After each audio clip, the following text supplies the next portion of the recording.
Hello, this is Dr. Paul Cottrell, and I'm doing a recording on December 20th. So we're going to go over the news dealing with influenza, norovirus, and anything else that's spreading. This is just an update. This is not to scare anybody. There's not a pandemic going on or anything like that. But the thing is that you need to be aware, especially in the United States, of what has been emerging in Australia, in the UK, even in Canada, on how it may affect the winter season, cold season in the United States.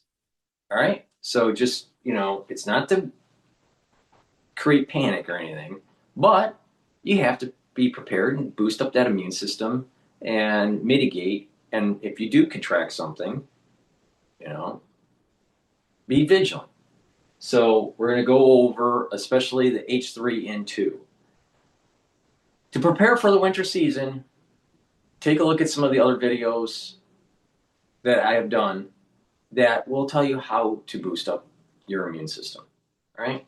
So right now, this video is going to go over the H3N2 rapidly spreading in Canada. This was published a day ago. Flu season is different, and doctors say this year's is shaping up to be a beast. It's now 1 in 5 of all tests that are being done are positive. So that suggests we're right in the midst of that surge. It's probably going to end up being a more severe and a more significant flu season compared to the average flu season. Infectious disease doctors say the early spike is driven by the H3N2 strain of the virus, along with and the worry that I have is the worry that they have in the UK, and that is that it's earlier and it's increasing faster than normal. All right. Now, does that mean peak to peak when you look at a previous year peak that we're just going to peak earlier? Or are we going to surge way past the high point of the prior year? It's 50-50. It could surge way past the prior peak, or it could just peak early. We don't know.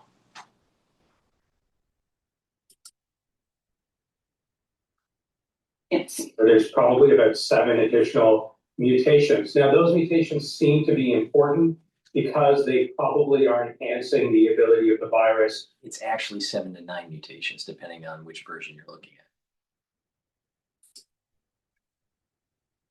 at. Slip through some of our immune protections. The situation is further complicated by a less than ideal match in this year's flu shot formulation. The vaccine this year, while it still works, the component that protects us against H3N2 doesn't work as well as we would like it to.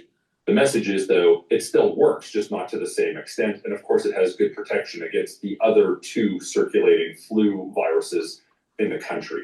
Some flu seasons are a slow burn and last for several months, as was seen in 2023-2024. The 2022 season, however, saw an early spike, followed by a quick drop. Doctors say initial data suggests this year could follow a similar trend, but nothing is certain. Flu is a very unpredictable virus. So, for example, we see surges like we're seeing now, and then a second blip that occurs in the spring as another type of flu becomes dominant, typically influenza B. What we're seeing right now is influenza A and H3N2 specifically. The key issue here is prevention. Let's prevent it. So it's important for people to get the flu shot. It's important for people to stay home if they're sick and keep their kids home. If you're sick, stay home. All right, unless you're having some sort of pulmonary issue or cardiac issue, then obviously you need to be in the hospital. But if you're sick, stay home. It's probably just going to pass within 5 days or so. So it's not a big deal. Most people will be fine. In terms of over-inoculating the population, I am against that. All right, very few people need to be inoculated. All right, and those are the very high risk categories where they have comorbidities, where if they get something, it could push them over the edge and potentially die. So you want to mitigate that, right? But the average person, you don't need it. The problem today is that people are buying in to the idea that you have to over-inoculate. All right, that's wrong. It's wrong thinking. Our population is over-vaccinated. Causes problems with the immune system. It weakens it when you over-vaccinate. Secondly, we have too many physicians that either know better and they know we're over inoculating, or they have fallen into the dogma and aren't willing to wake up and realize that they're over vaccinating. Now, if you go to a physician and keep on pushing for vaccines, why don't you ask them this question? Why is it so common for healthcare workers to be non-responsive to certain vaccines? Because they over-vaccinate. And you can't get the titers up. Like Hep B vaccinations or MMR vaccinations in some cases. We're over-vaccinating the population. The dogma is wrong. It's wrong. And then they make money on it. The physicians make money by issuing these inoculations and over-inoculating, especially in pediatrics.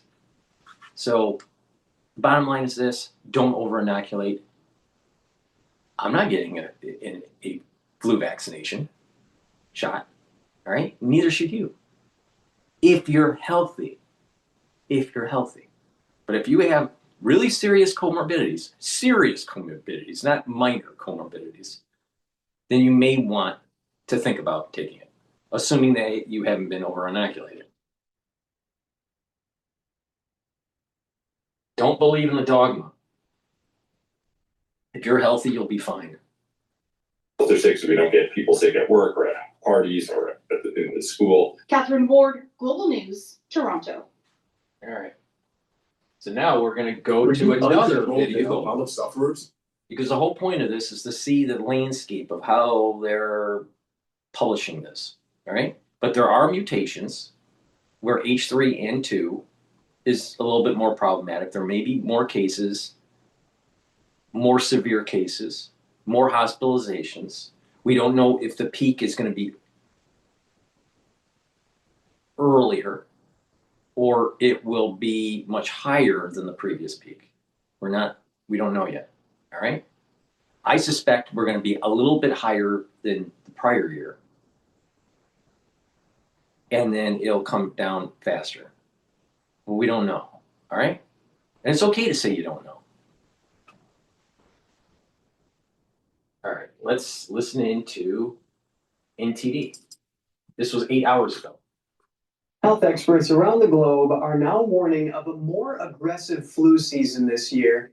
The World Health Organization reports that a new version of H3N2, a type of influenza A virus, has become this season's dominant strain. Back in October, Chinese state media, citing a local CDC, warned that this virus would dominate the flu season. And earlier this month, China's CDC warned that 17 out of 23 provinces are seeing high flu prevalence, while the rest report medium levels. Doctors warn that children are among the most affected groups. Take a look. According to the latest influenza surveillance data released by the Chinese CDC, severe cases and deaths from influenza A nationwide have increased by 40.2%. Compared with the same period last year over just the past 3 months. In children, influenza A can easily lead to serious complications such as pneumonia, myocarditis, and acute encephalitis. Chinese media reported a critical case of an 11-year-old boy in eastern China's Zhejiang province. His symptoms evolved from fever to serious pneumonia in just 24 hours. According to media reports, a CT scan shows half of his lung turned white, indicating heavy infection and impaired function in that area. He was If you don't have a good immune system, you're not going to be able to fight. And this is what I've been saying for the last 5 years. Boost up your immune system, or you're going to have problems. Boost up your immune system. And you can do it. It's possible to do. I tell you every day how to do it. Every day how to do this.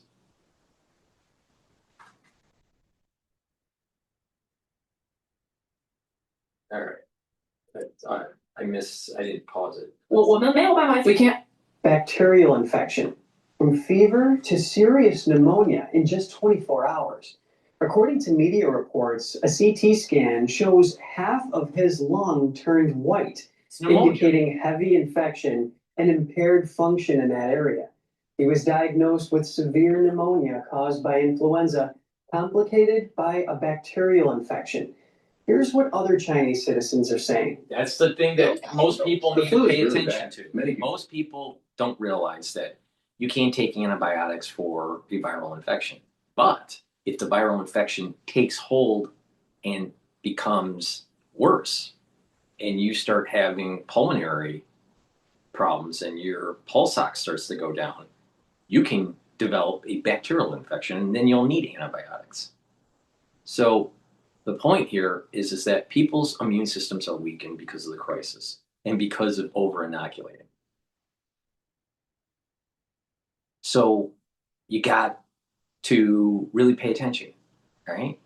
So if things really get worse quickly, you got to go to the hospital, all right? You have to. You don't have a choice.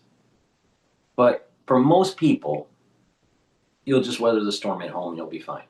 It'll be uncomfortable, but you'll be fine. All right? But if the whole society keeps on inoculating,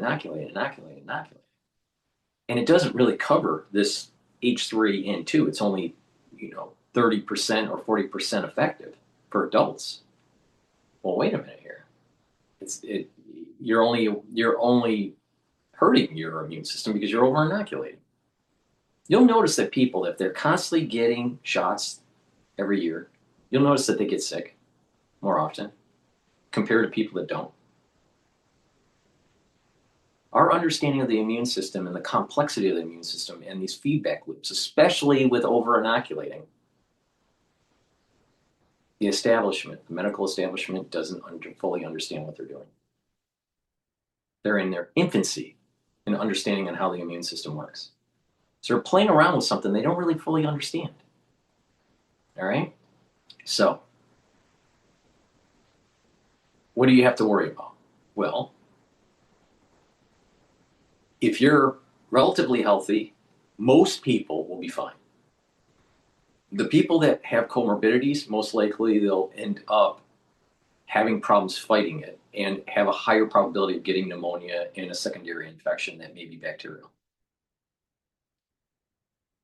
There will be a small part of the society that's healthy that ends up getting pneumonia and secondary bacterial infections. And you have to be careful with that. Usually when that happens, you're talking about 2 to 3 days into it. All right? So you just watch. But if you get past that 2 to 3 days, eventually you'll start to, fight it and you'll get better. But the key point here is that if you have a strong immune system before you even contract something, you are going to be better off being able to fight it. All right? But if you're constantly relying on some sort of epitope that they get wrong, and it's only 30% effective, and doing this every year is really weakening your immune system, you're not better off. So, why don't you take my advice and just boost up your immune system? All right? Make sure you clean your environment regularly. Make sure that you do proper hygiene. But follow a protocol that actually can boost up your immune system. I tell you what it is. I can't say it in this video because of the censorship. But the thing is it's possible to do. All right? So be aware you can get pneumonia from influenza, and that pneumonia could fester and create a secondary infection that may be bacterial. Most people that contract influenza, taking antibiotics isn't going to help. In most cases. But if it festers and it gives it enough time to allow for bacteria to grow, then it will turn into a secondary infection, and then you will need antibiotics.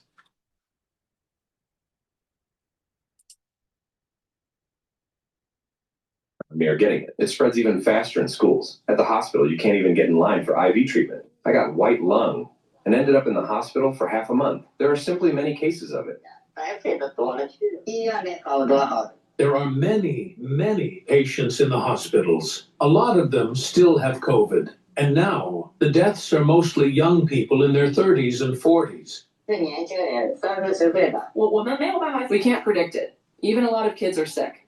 When I look at the virus tests, they carry several viruses at the same time. So it's a co-infection issue, and it's really serious. That's why people think it's especially severe this year. The Chinese Communist Party has a history of covering up the real situation when it comes to public crises. Many signs are suggesting China's flu season may have started much earlier. In late October, Chinese media, citing the local CDC, warned that H3N2 would be the dominant. H3N2 seem to have been popping up in Japan, Australia, around June, July, August of this year. And so everyone around the world, it seems as though H3N2 has started early and looks like it's going to peak beyond the previous peak. But we don't know if that's what's going to take place in the UK, Canada, United States yet. We don't know yet. But it's possible. So there's going to be more cases. And on average, about 50,000 people die a year from influenza. About 50,000 or so a year in a normal season. So maybe it goes up a little bit more, but it's not going to be huge. Now, what you need to really worry about is the aftershock of the crisis of 2020, where you can get the big C, you can get cancer, right? You have an immune issue, either autoimmune disorder or a weakened immune system.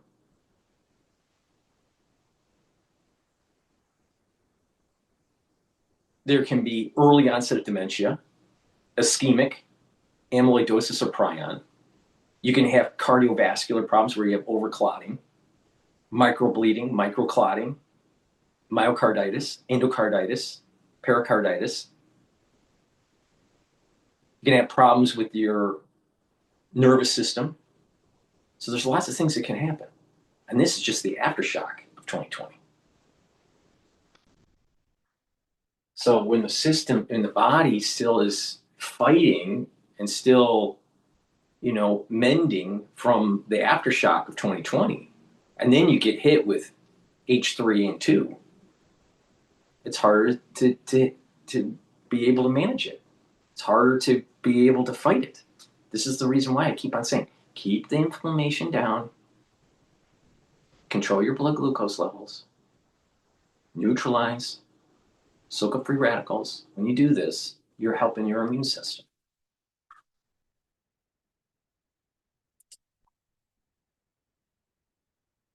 This flu season.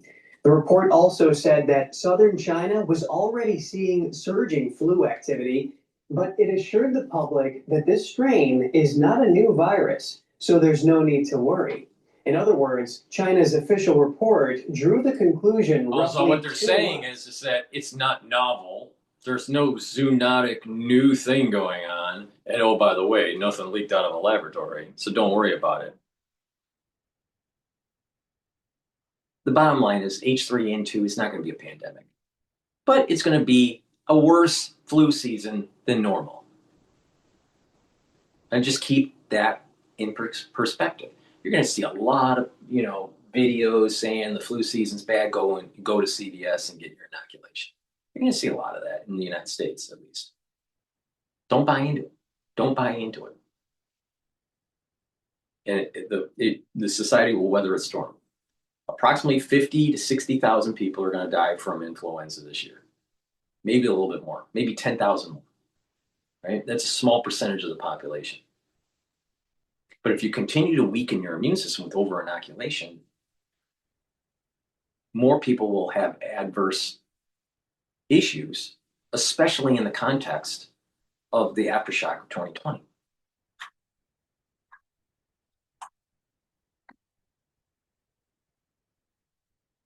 And why is it For the WHO. Why is it that we always have these pathogens coming from China?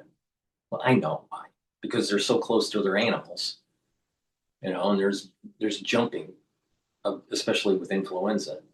between birds and swines and chickens, and they love to be by their livestock. So just put a dose, take a look at this with a dose of common sense and just vigilance. Boost up your immune system naturally. Boost up your immune system with a holistic approach, and stop relying on the dogma. The dogma is what's hurting people in the long run, not helping people.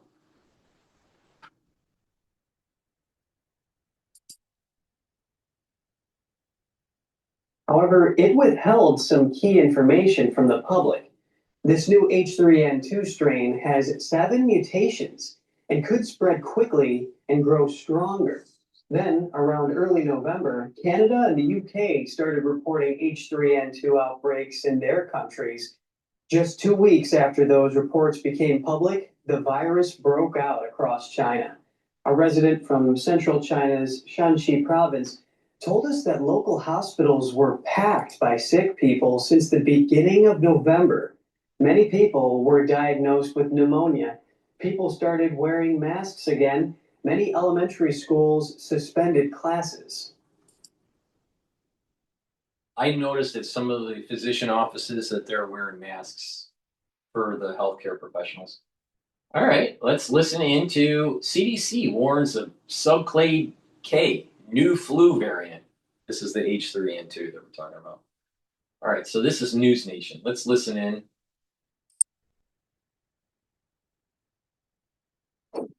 Coconut, mango, papaya, vanilla, vanilla, vanilla. You're joining us now, Dr. Omer Awan, Senior Public Health Contributor for Forbes, to talk about this super flu, subclade K.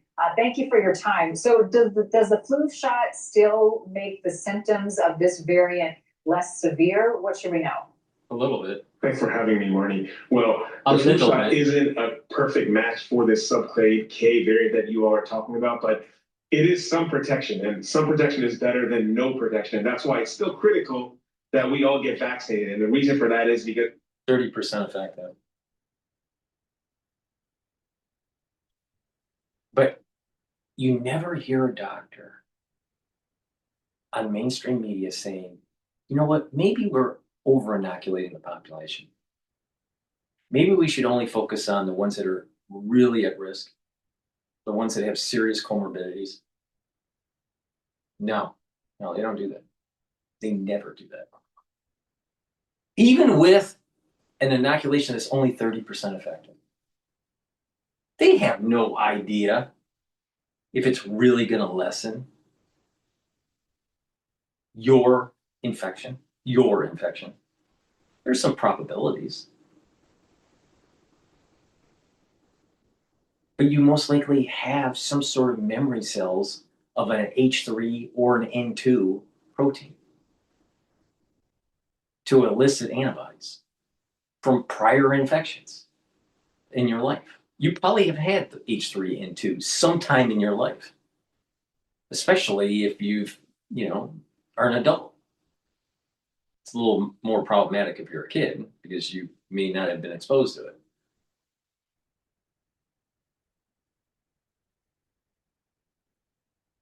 So when you have the dogma, individuals promoting the dogma, thinking they know better,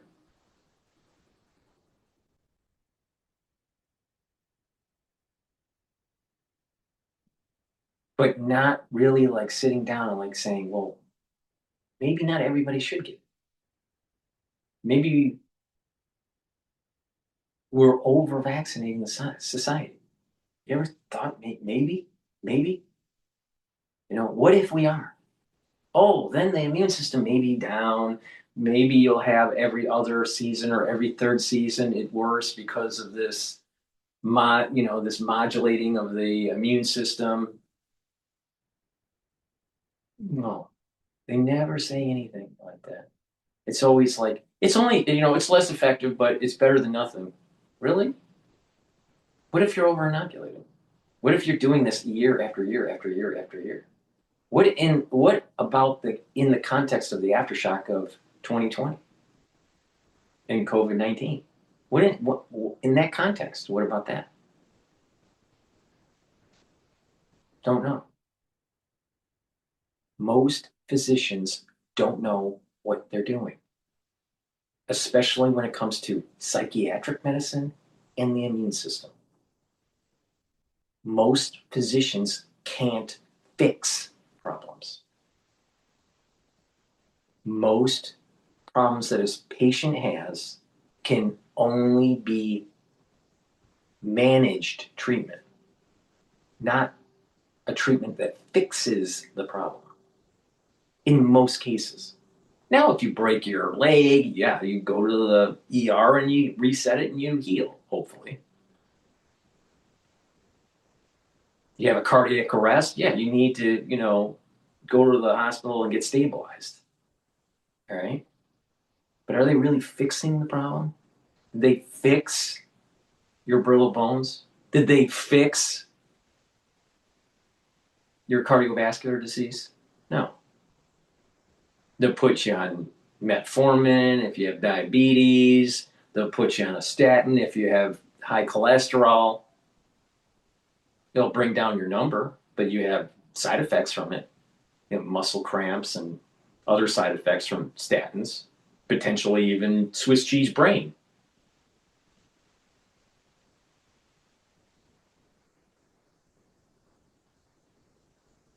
So, do they really fix the problem? No, in most cases. And here's another one. And it's even worse than this. Because of their dogma, they don't even realize that the over-inoculations are actually weakening the society, not strengthening it. That doesn't mean that all inoculations are bad. But over-inoculating, we have no idea what the hell we're doing.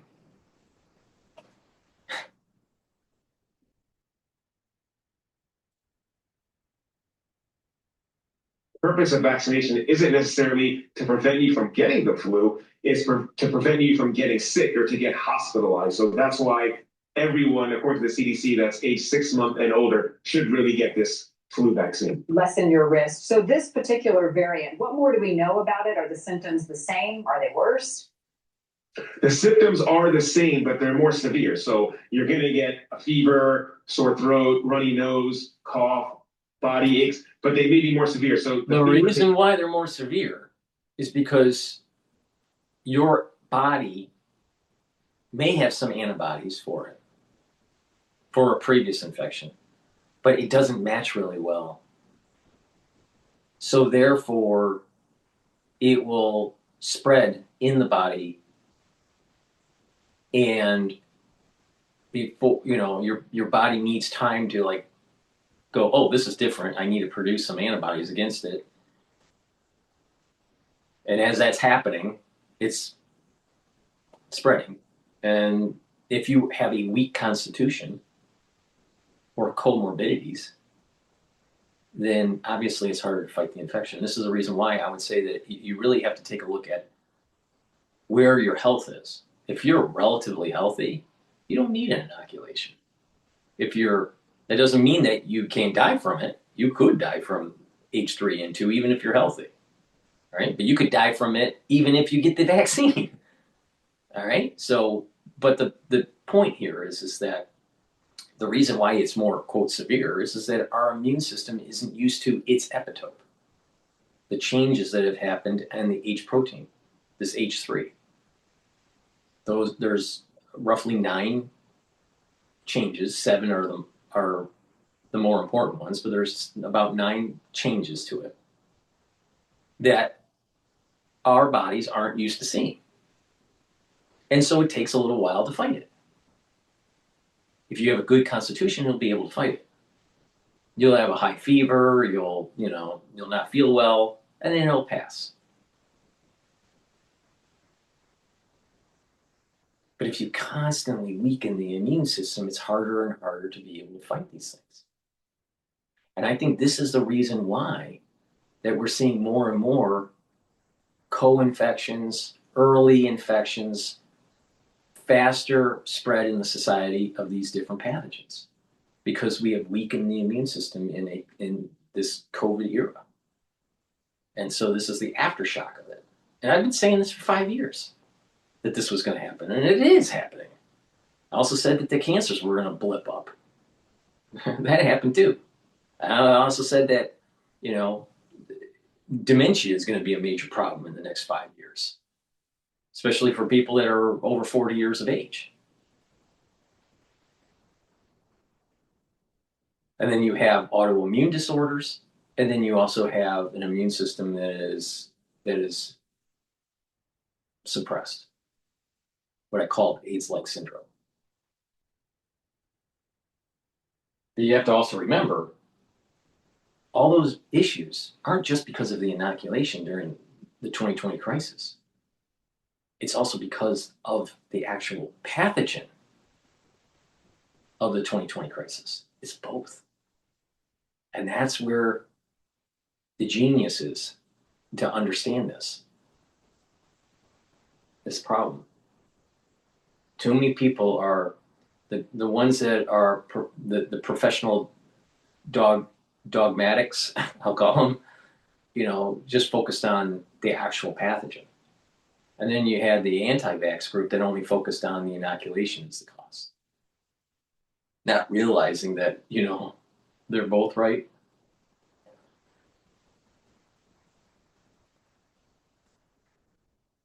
You know, a lot of people are saying, oh, myocarditis is caused by the inoculation, which is true. But so is SARS-CoV-2. SARS-CoV-2 causes myocarditis. 100% sure on that. 100% sure. But not just that. Influenza does too. Oh, not just that. There are many different pathogens that cause myocarditis.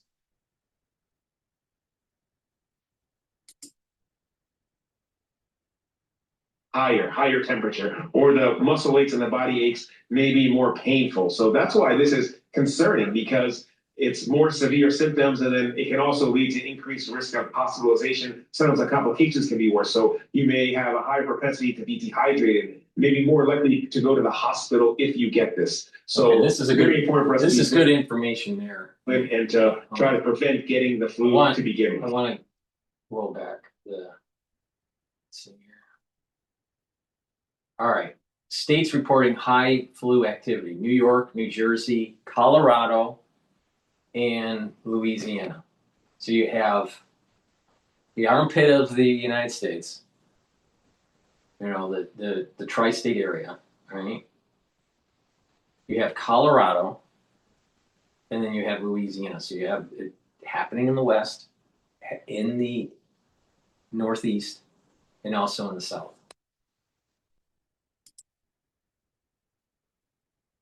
This. So very important for us to be vigilant and to try to prevent getting the flu to begin with. You know, the flu vaccine is already out there and people are getting the shot. Is it too late to add this somehow to the vaccine? How long does that typically take?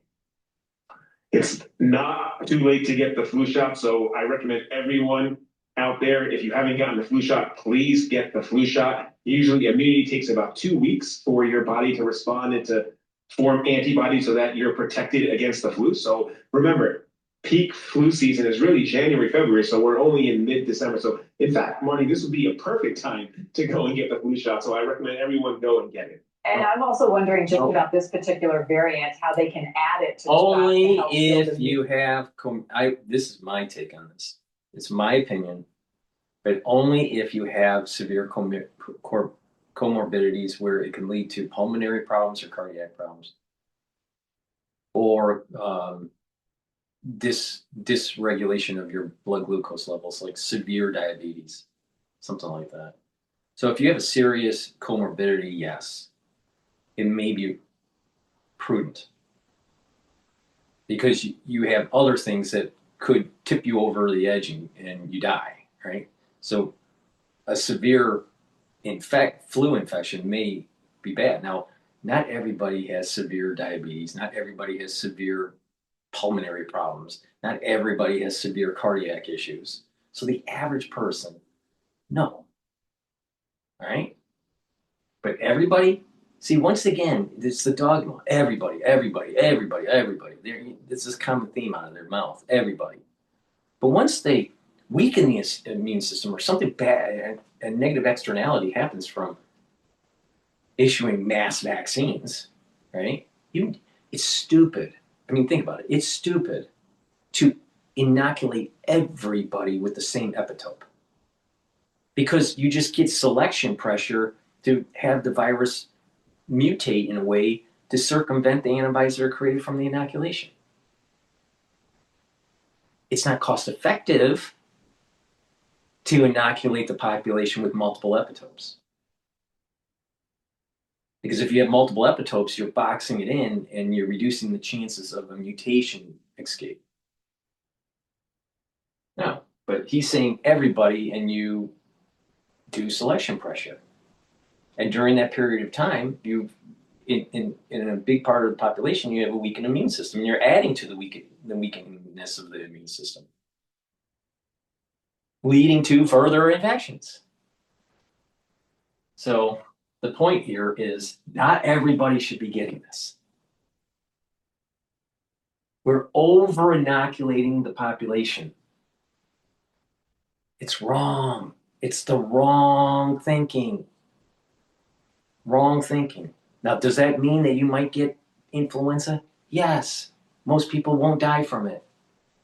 Could it be taking you out of work for 4 or 5 days? Yes. But in most cases, you'll be fine. And on average, there are about 55, 56, 60,000 people that die from influenza annually in the United States. That's the normal take rate.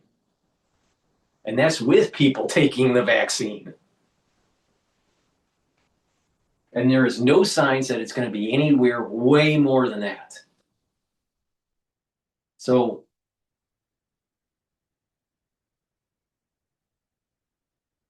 I wouldn't do it. For the average person, I wouldn't do it. Unless you have some serious comorbidity issues.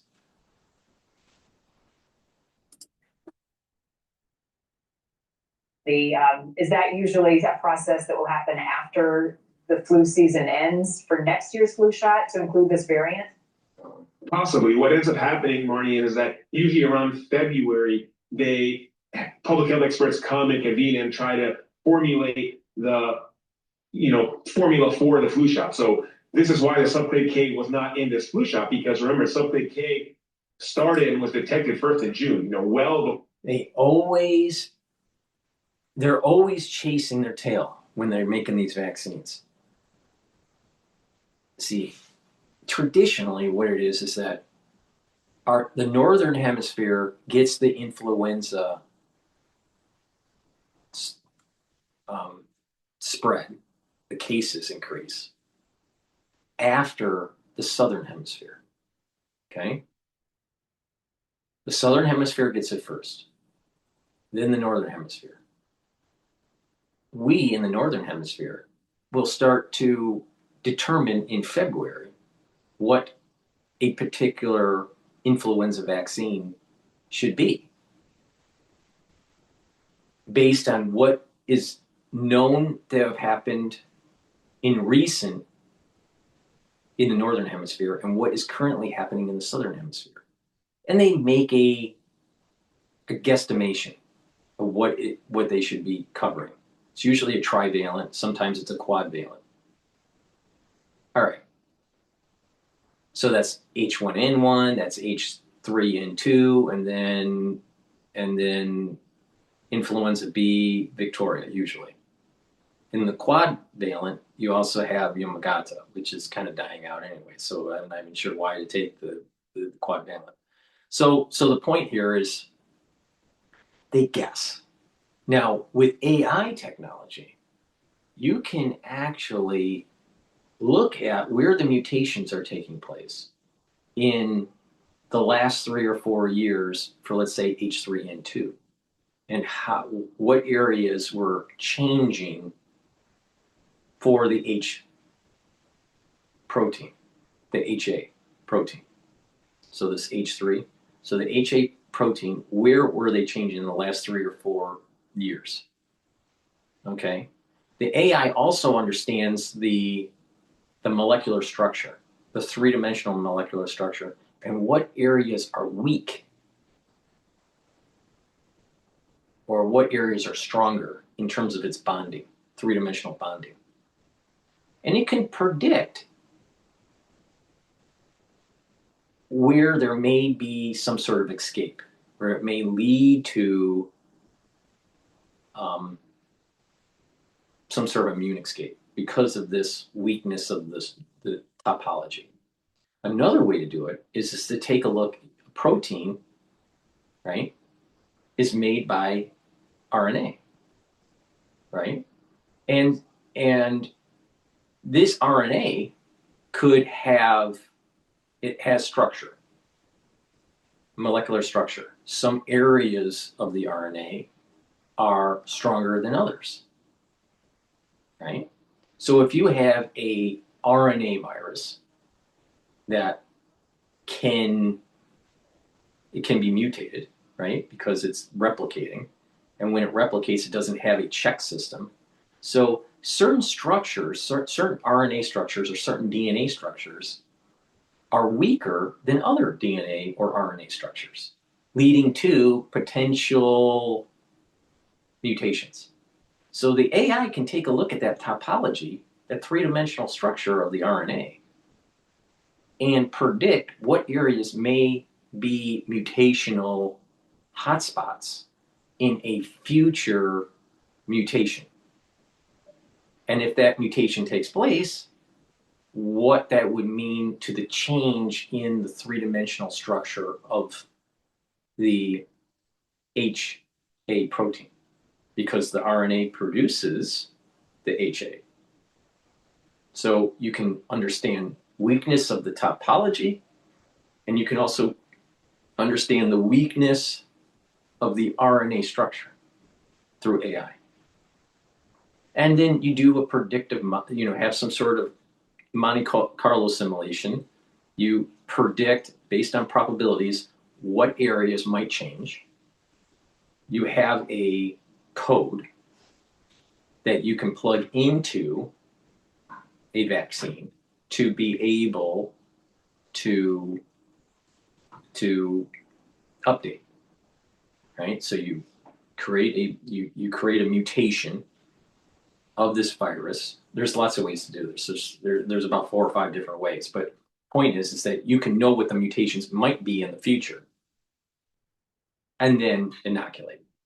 Most vaccine manufacturing, especially for influenza, is not doing that.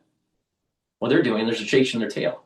What was happening in the southern hemisphere? What was happening recently in the northern hemisphere? And guess. And use that as the backbone for the next year's vaccine. All right. So, is that the most effective? This is the reason why they're always behind,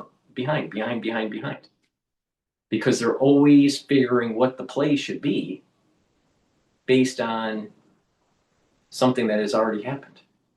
So they always are lagging. So that's the reason why these vaccines for influenza are always like 30% effective, 40% effective. Oh, maybe it's 55% effective, and then it goes back down to 30% effective in 1 year. It's only by pure luck if they have a 55 or 60% effective. So the way they pick it is wrong, is my point.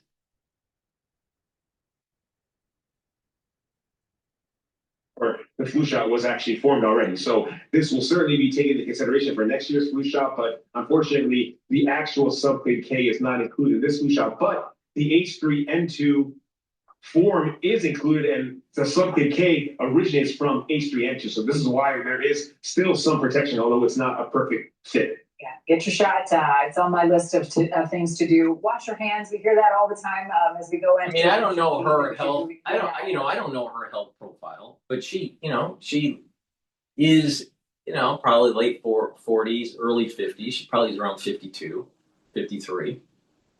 And, I don't know her health. but she looks relatively healthy. She probably doesn't need it. She probably doesn't need it. Now, could she contract it? Yeah. Will she die from it? Very unlikely. But she still has, so if she was going to contract it without the inoculation, all right, and let's say she takes the inoculation and you pick the path of, she contracts it,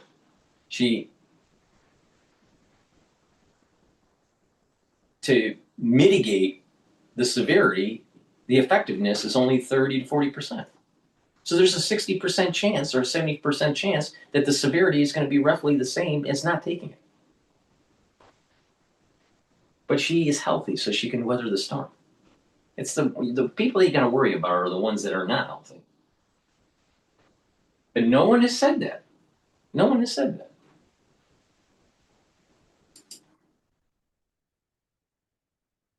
What else is your advice for people to stay healthy right now?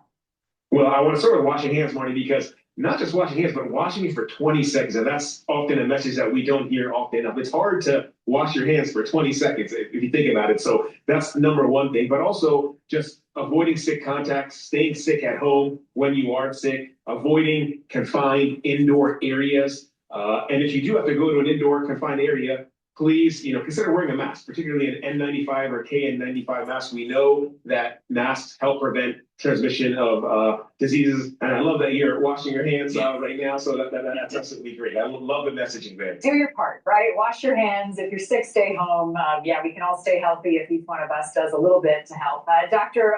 Awan, thank you. Happy holidays. Healthy holidays to you and yours. Happy holidays. Thanks, Maureen. All right. Thank you for watching.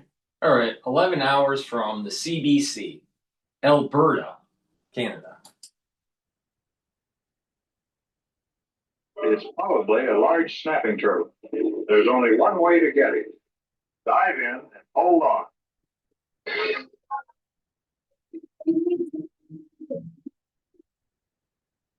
feels like everywhere you turn in Alberta, people are getting sick. Health officials say influenza is the main culprit.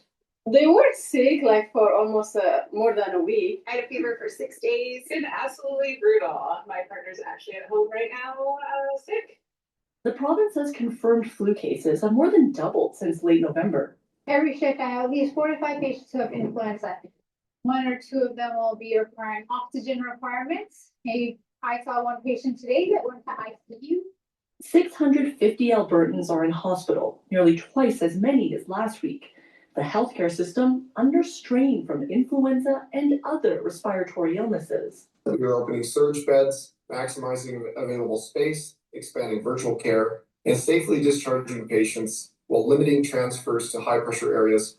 Across Canada, the influenza positivity rate is nearly 28%, a jump of 8 percentage points from the week prior. The Public Health Agency of Canada warns hospitalizations are expected to spike in the coming weeks. A few things are making this season especially bad, says this doctor. This particular strain is a little more virulent than other strains, and the match between our immunization this year and the strain that showed up isn't perfect. So it's a combination of all those different things and a combination of low immunization rates as well. In Alberta, influenza activity is projected to peak in the coming days, and then the pressure could soon ease up. And then the hospitalizations would typically lag that by approximately a week. So if we get to early or mid-January, that would be when we would be through the lion's share of the pressure. As people gather for the holidays, doctors encourage Canadians to wash their hands often, wear a mask around high-risk individuals, and to stay home if they're feeling sick. Julia Wong, CBC News. If you're a healthcare professional and you're in the theater, if you're in the trenches, all right, you're going to need to wear a mask. That's just common sense, all right? That's a healthcare professional. If you're sick, first of all, you should stay at home unless it's absolutely you need to go to the hospital, all right? You don't go to the doctor. You go to the hospital if it's that bad. All right. And you should be at home for if you contract it typically. All right. Now, when it comes to wearing masks, non-healthcare environment, because in a healthcare environment, you're spreading stuff all over the place, right? Pneumococcal, I think it's called. All right, so pneumococcal spread. But the point here is that if one is wearing a mask, it's because they have it and they're trying to prevent the spread it. All right. In a healthcare setting, it's so easy to spread something that everybody should be wearing. That's just protocol. But it's the individual that has influenza that should be wearing the mask. The ones that don't have it but are around that individual, all right, just in a distance, you're relatively fine, especially if you wash your hands and you stay away from the individual. You don't get that much protection if you're wearing the mask prophylactically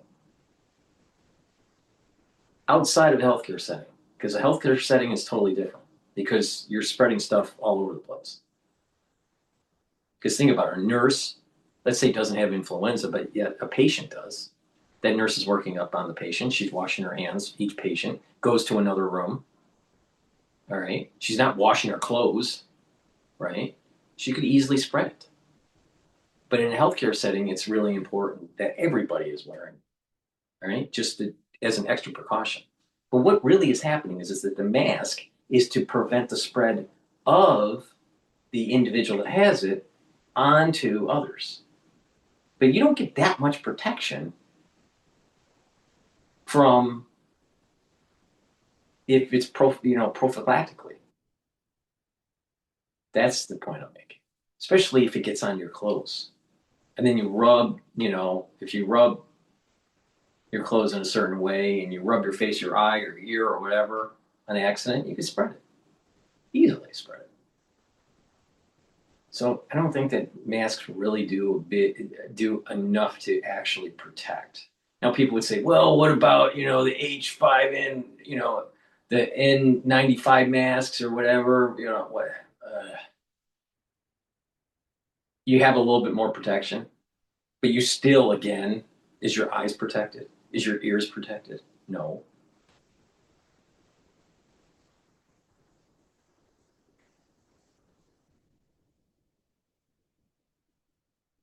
Okay.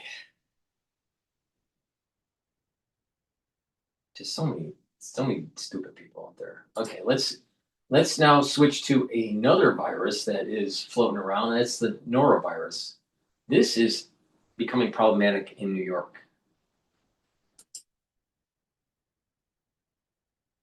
Noro. What is really great about June and Truffle is they complement everything. I love how you can even see here how beautiful it blends with the cap.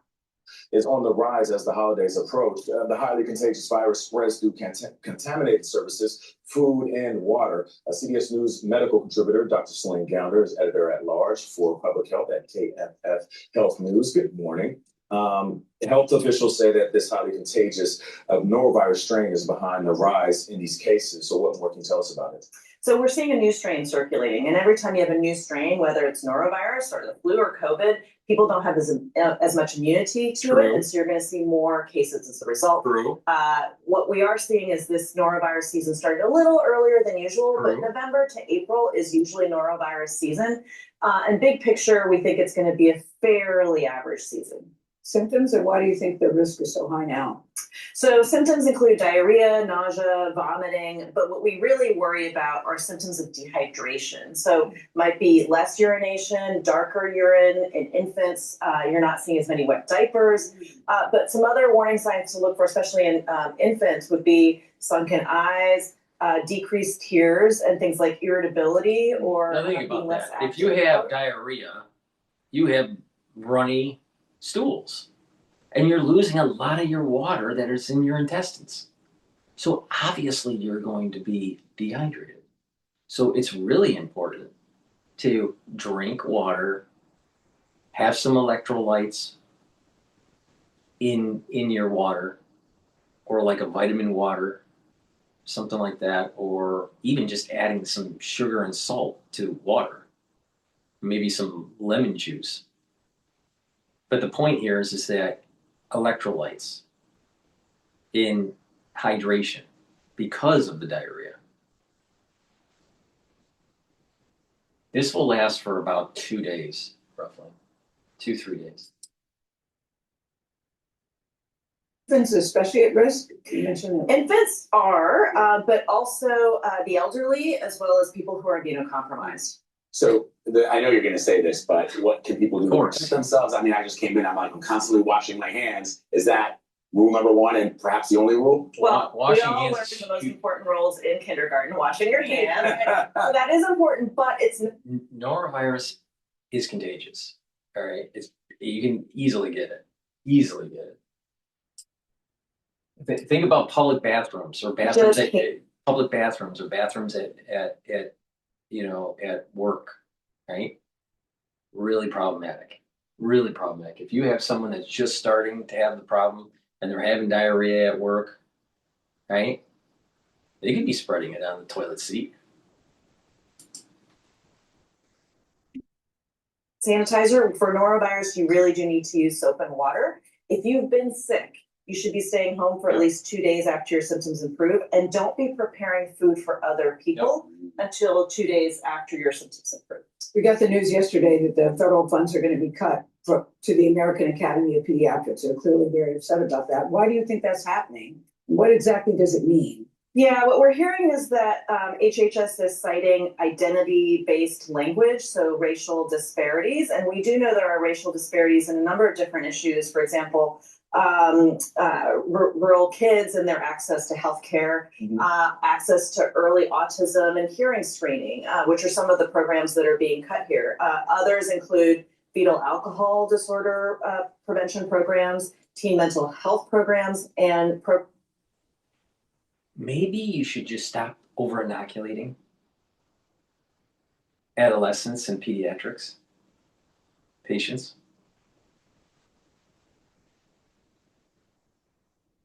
Maybe we should get these kids off of their phone, stop doing the social media. Maybe the kids should go outside and play football, baseball, hockey, run around, be a kid.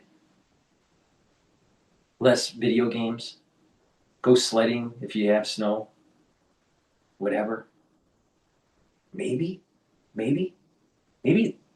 just good old-fashioned raising the kid the way it was in 1980, 1970, 1960, 1950, maybe even 1940. Maybe we should try that. Instead of doing all these early screenings and saying that your kid has ADHD or is autistic or whatever. Once again, here's a classic example of what I mean about physicians. Now, there's a difference between people that have done clinical research, right? And understanding the mechanisms and how to,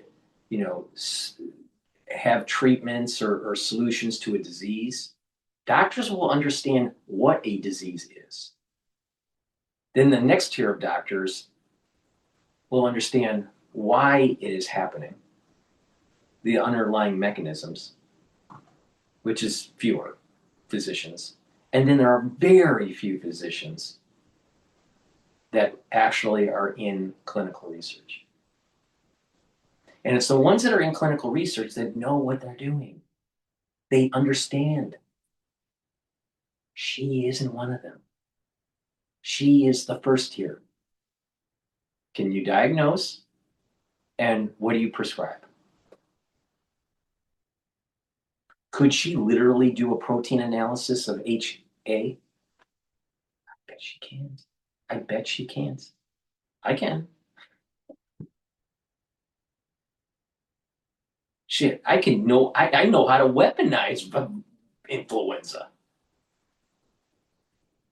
Any researcher that knows molecular biology, it's commonplace to be able to weaponize something like influenza. These doctors don't know how to do it because they don't have the research experience. They don't understand the bench. Celebrity doc, right here. Celebrity doc. Giving you basic bullshit that you already know. Your grandmother, they didn't go to medical school, knows more about how to solve this issue with chicken soup than this clown.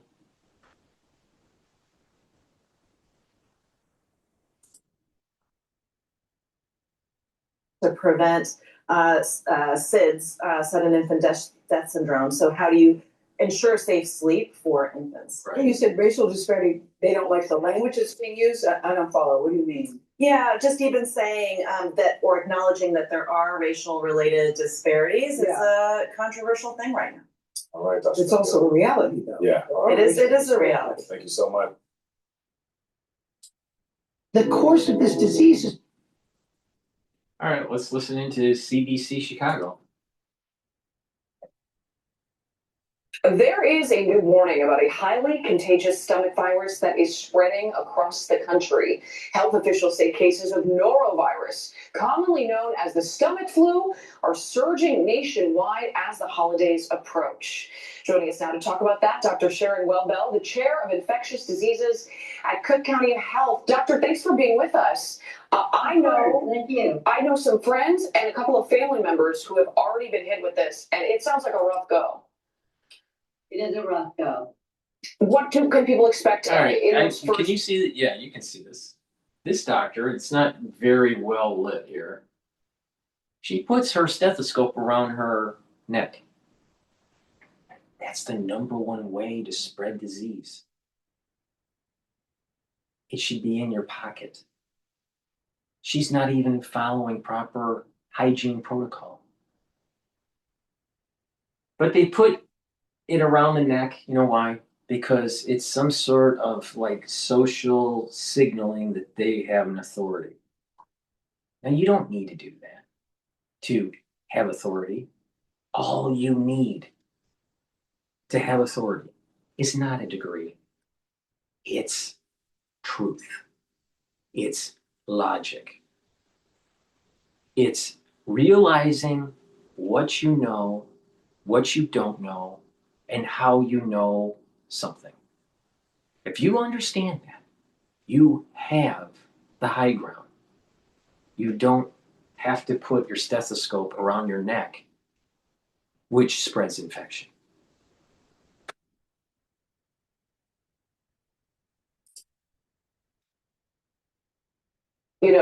A few hours as far as symptoms go, and how does this norovirus play out? Yeah, so norovirus, there's so much of it. So I'm not surprised that you know some people that have it. About 20 million people get it in the United States every year. And we have about over 20 million people get it every year. I didn't know that number. But the thing is it's a lot. And I noticed that it's happening in New York a little bit earlier, maybe a little bit more than normal. It lasts for about 2 to 3 days, and then you're fine. But you got to make sure you won't be able to eat because you just don't feel well. So you're expelling fluids because of the diarrhea. And what's going to happen is that you need to pay attention to your electrolytes, and you need to pay attention to your hydration, right? But eventually, it passes. All right. So anyone that has had the stomach flu, that's norovirus. All right, so you know what that means, right? Now, if you are an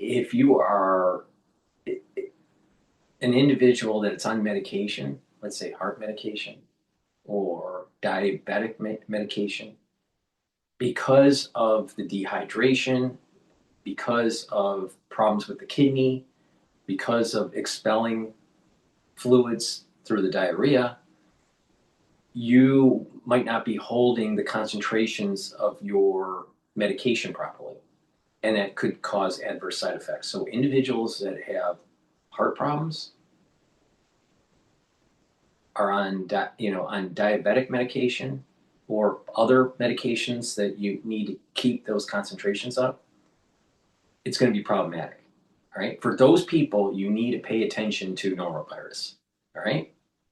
If you heart disease, diabetes, or other medications that you may have that you have to maintain a certain concentration level. All right? So be careful with it.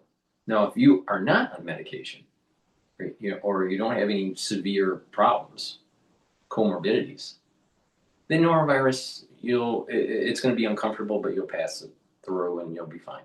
All right? But it's painful, it's uncomfortable, and you have to make sure that you are hydrated and you maintain those electrolytes. Vitamin water is a perfect way to do it. Another way is to take water, mix a little bit of lemon juice, add some a little sugar and a little bit of salt, and that should be good enough. Another way to do it is to take a 50-50 mixture where you take filtered water and 50% Coca-Cola and shake it.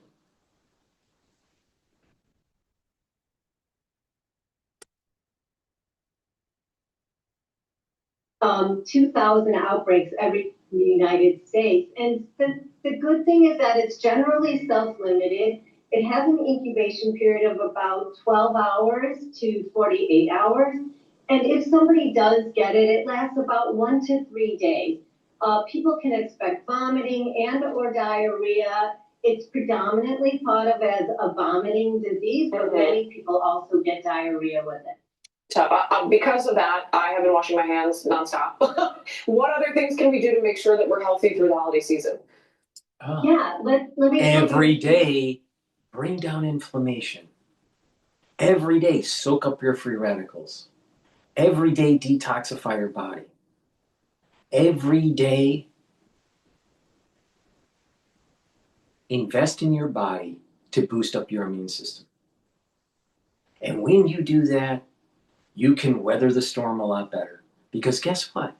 When physicians have a really good immune system, and they have a lot of patients that are sick, like with norovirus, and they do the proper hygiene protocols, those physicians don't get sick. Amazing.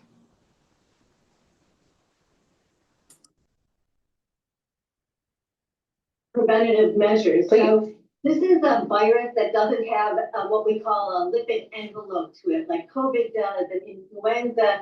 So the hand sand that we keep in our pocket to clean our hands doesn't work on this because it's got this really strong protein structure called the capsid that covers it. And so we can't kill it with a chemical, but we can kill it with some vigorous rubbing of our hands and hand washing. Really do it for a good 20 seconds. So that's number one. Always keep your hands clean before one eats. Keep surfaces in the house clean. The way we're going to get it is either human to human. So, somebody we know has it, or we're going to get in touch with some contaminated material. So always keeping our hands clean. If you have somebody sick at home, really keeping the counters clean. I like to stay clean and then disinfect. Smart. Clean it off. You might want to take a look at some of the products that are on the-studio-reykjavik.com. Might help you out. I'm pretty sure they will. They help me.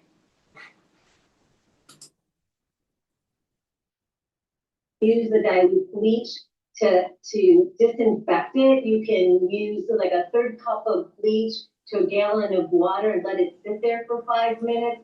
You want to clean your vegetables and fruit really well. Eating raw oysters and shellfish can also be a problem because they are often contaminated with this virus. So, and it's also really pretty resistant to heat. So things have. Stay away from the shellfish. Heated up to over 145 degrees Fahrenheit. I see. So all of those things are good preventative measures. Great. Thank you for walking us through it, Dr. Wellbell with Cook County Health. We appreciate your time. My name is Cecilia. I'm a mom of 2 girls, a psychologist, and I choose to transform my KBC treatment journey with Hyperva. Now think about it. It's an intestinal virus. Hello, I'm Matt Galloway, and this is the current podcast. It is being called a super flu. There is a new warning about a highly All right, that's 6. This is 1 year. 10 days. 4 days. 100 months. Okay, so let me just pontificate here for a bit, and then I'm going to switch to another video. Intestinal flu, all right, norovirus, all right? People say it's the intestinal flu. What it is norovirus, right? So with norovirus, it involves the intestine. So if you have a good gut biome, if you maintain a healthy mucosal layer in your gut, if you maintain IgA concentrations, a type of antibody in your gut, you are less susceptible. See, when your gut biome is not working right and that mucosal layer starts to shrink and your concentrations of IgA start to go down, guess what? You can contract things in your gut and hence have problems. But if you have a thicker mucosal barrier, if you have IgAs, if you have a better gut biome, if you have less leaky gut, if the cells in the colon are protected, you have a less chance of getting an infection. And that's why I keep on saying good health starts at the gut. I've been saying this for years. And with the bad dietary practices in the United States, the SAD diet, the standard American diet, it's actually weakening the gut and increasing your probability. And then lots of people eat shellfish and have a bad gut. And eventually, oh, guess what? Norovirus starts to pop up. Now, why is it that norovirus pops up on ships, on cruise liners all the time? They have a buffet. And those buffets usually have shellfish. And you're concentrated in a small environment on a ship. And you're bumping into people and you're spreading stuff. People are not washing their hands properly. They already have a leaky gut. They have a poor gut biome.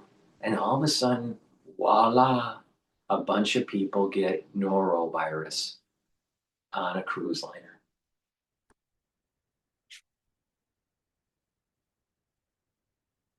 All righty. Next.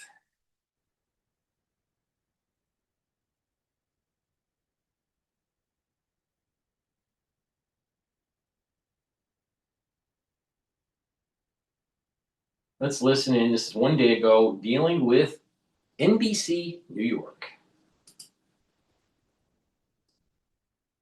Lysol knows when the whole house is sick, your laundry is sick. Adding Lysol laundry sanitizer kills 99.9% of illness-causing bacteria detergents leave behind. Clean is good, sanitized is better. With Christmas just 1 week away, doctors are warning everyone about a so-called triple-demic surging across New York. According to Northwell Health on Long Island, cases of RSV are up 35%, while COVID cases are up 15%. But the flu is hitting the hardest, with hospitalizations spiking 75% in just 1 week. Health reporter Jenna DeAngelis has what doctors are now urging to keep yourself healthy this holiday. It's the holiday season, which means we're not just spreading Christmas cheer, but unfortunately, respiratory viruses. You know, a lot of people are getting the flu. My daughter says that she's had a ton of friends who've had it, families had it. It's, I guess, been a rough season for the flu. I got COVID like 2 months ago, and I have had it before, and this was by far the worst. The triple-demic is upon us. Cases of flu, RSV, and COVID have spiked since Thanksgiving in New York, and doctors Now, why is it getting worse? You should have had cross-reactive antibodies. Oh, people's immune systems are weakened, especially if you over-inoculate. Not just with COVID shot, but also with other shots, like influenza. People's immune systems are trashed. Wake up. Wake up. I've been saying this for over 5 years. And because of the immune system not working well, and some other dynamics like inhibiting P53, people start getting cancers. Amazing how that works.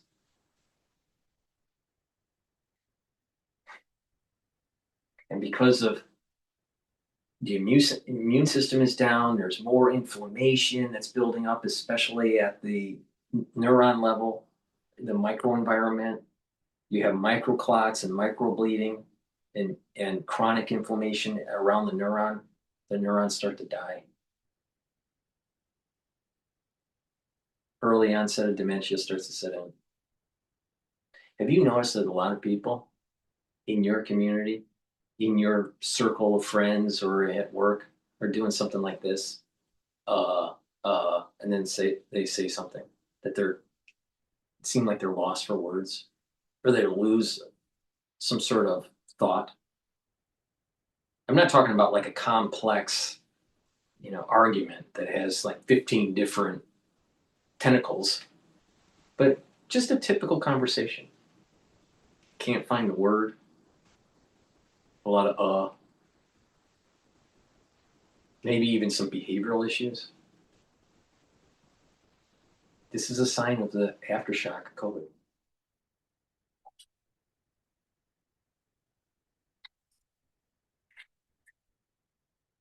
Trend to continue with more holiday gatherings. Flu is rising a lot faster than it did last year. The latest statewide data shows there were nearly 1,400 flu hospitalizations the week of December 6th, a 75% jump from the week prior. Northwell Health, which typically cares for 2,800 hospitalized patients on a given day, saw 3,500 Thursday. Remember, our numbers vastly underestimate how many cases there are out there. Very few people get tested. The triple test is what we recommend. This self-swab is available at Northwell labs or physician offices to test for all.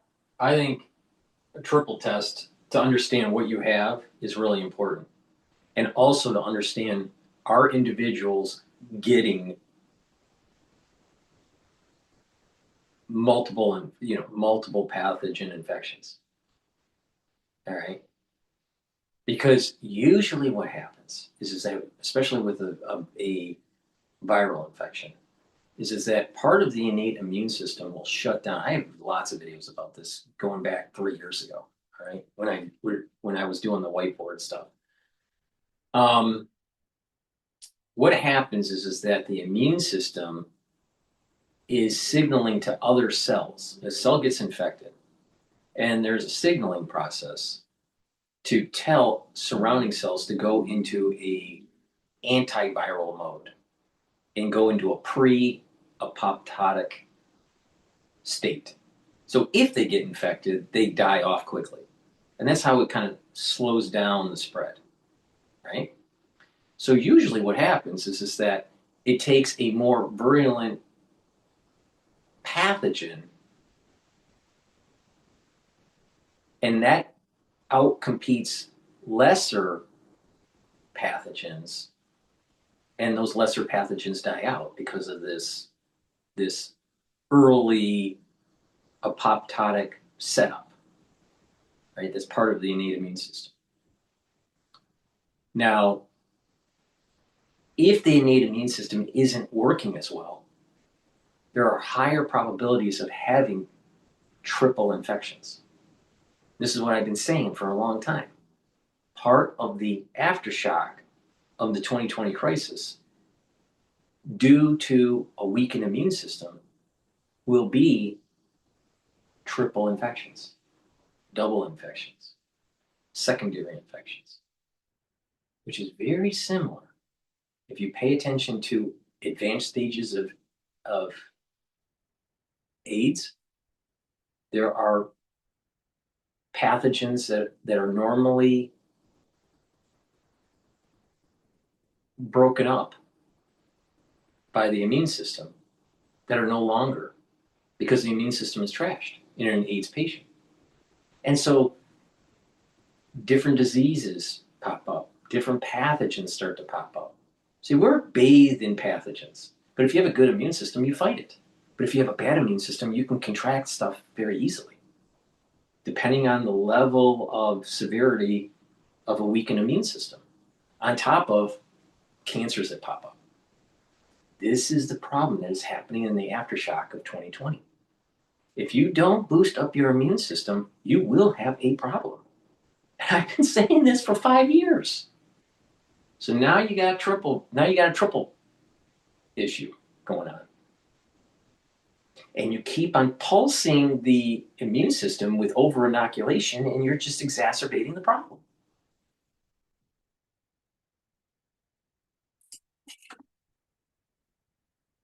Three viruses at once. Scan the barcode on the swab and then drop it into a box that gets delivered to our lab. We toured Northwell's core laboratory, where more than 37% of PCR nasal swabs tested came back positive for a subtype of influenza A last week. Doctors say the vaccine this year is not a perfect match for the new strain, but it still makes a difference. The vaccine does help keep kids out of the hospital. I've not seen a death in somebody who's been vaccinated, and I have seen plenty of deaths in people who have not been vaccinated. Flu season typically stretches into early spring, so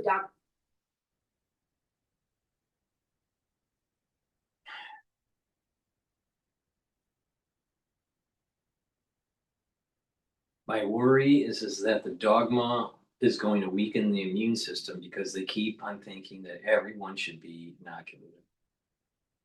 And first of all, it is a bad idea to inoculate the whole population or a large part of the population with the same epitope. Because when you inoculate the whole population with the same epitope, you're increasing the escape mutation.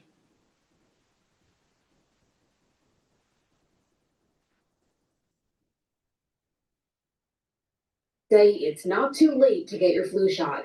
Jenny DeAngelis, CBS News, New York.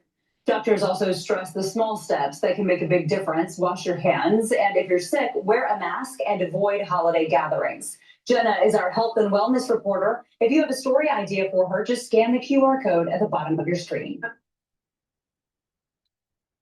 What is a day in my life actually like?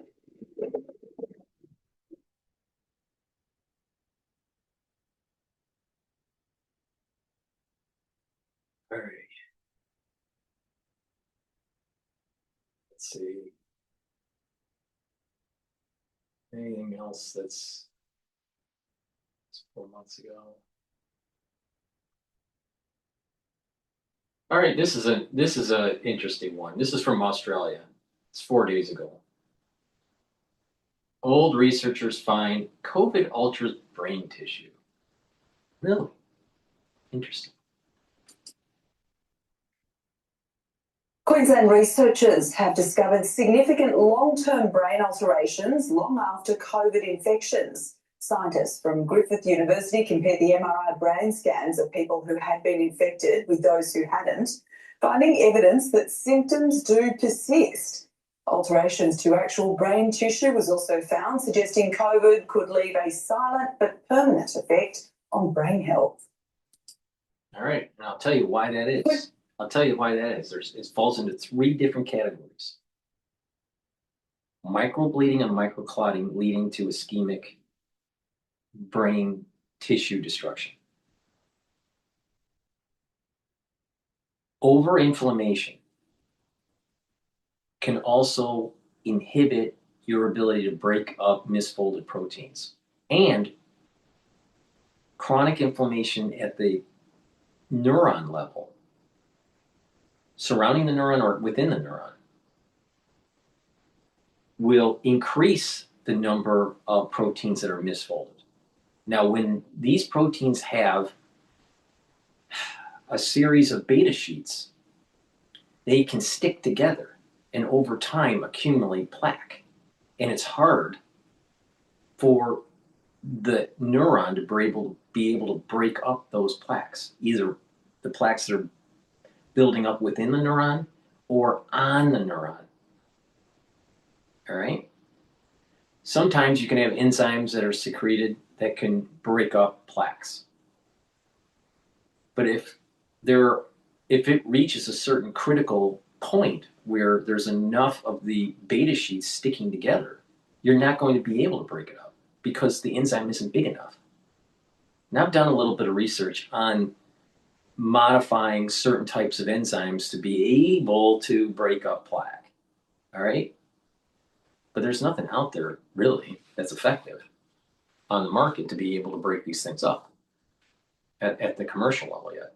So this is all research level. But the point here is that you can do you have high levels of inflammation in or around the neuron that leads to further misfoldings that leads to plaque buildup inside or outside of the neuron.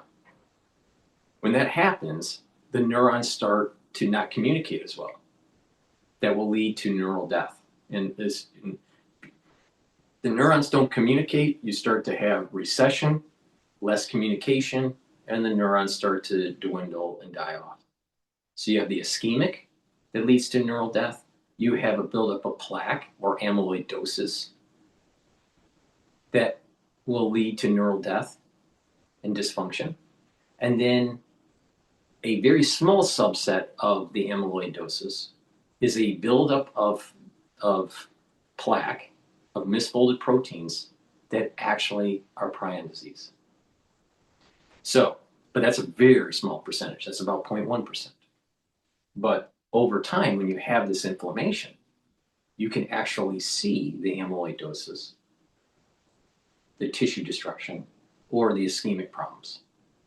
Prion disease, it'll be a little, I don't think you can see that unless it's really severe on an MRI. But the thing is that you would be able to see more advanced or moderate level of amyloidosis, and you definitely would see the ischemic. So it's about inflammation, because even the microclotting and the microbleeding for the ischemic is heavily predicated on inflammation. So if you keep the inflammation down, you're reducing the chances of these pathologies to emerge. This is why I keep on saying inflammation, inflammation, inflammation, inflammation. Now, we've listened to, 6 doctors that are on mainstream media, and not one fucking one of them said keep inflammation down. Not one. Not one. Not one. Not one. Now, they didn't say it in this, but many doctors, or even when you go to CVS, they say, well, get this inoculation and take acetaminophen, if you have pain in your arm. When you do that, you're eating up your glutathione. You're reducing your glutathione pathway. And when you do that, you're increasing inflammation.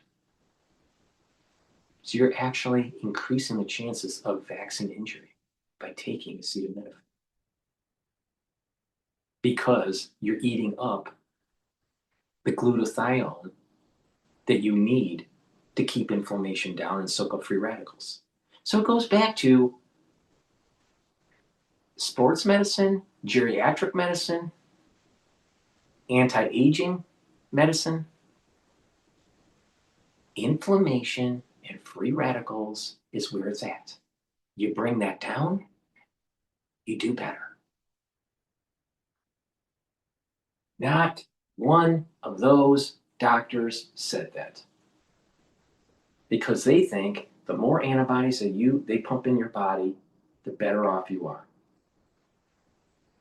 Well, if that's the case, why don't you just inoculate the whole population with antibodies every day except on Sunday? Because they know that if you do that, something bad really happens to the immune system. So they're playing with something they don't fully understand, but yet they'll tell the whole population to do it.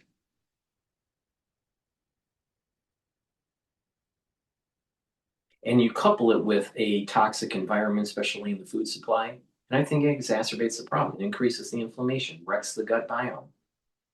You gotta look at this from a holistic point of view, because if you don't look at this from a holistic point of view and couple allopathic, which is standard medicine, Western medicine, with a more natural approach, and you couple those two together, That's the secret sauce.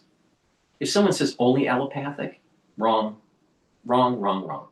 If someone says only natural, wrong again. It's a coupling of the two. When you couple the two together, that's where the secret sauce is. And it's about prevention. Because once you start having a problem, the doctor can't fix it. Once you start getting the amyloidosis and you start seeing in your MRI scans some sort of plaque buildup or some sort of tissue damage because of COVID, it's too late. They can't fix it. Once you have myocarditis and you have micro scarring in the myocardium, it's too late. They can't fix it. It's prevention. Prevention. Lower the inflammation. Lower the free radical. And when you do that, you're helping your body to be weathering the storm. Because if you're full of free radicals and you're chronically inflamed and you happen to get norovirus because your gut biome is terrible, do you think you're going to weather the storm very well? Or what about RSV? Or what about COVID? Of course not. But if you have a better constitution, if you have a better gut biome, if you're controlling that inflammation and it's brought down to normal levels, if you're controlling your free radicals and you're keeping them down, do you think you'll weather the storm better? Yeah. The answer is yes. Shake your head, yes. Not one of those doctors said that. Not one. Not one of them.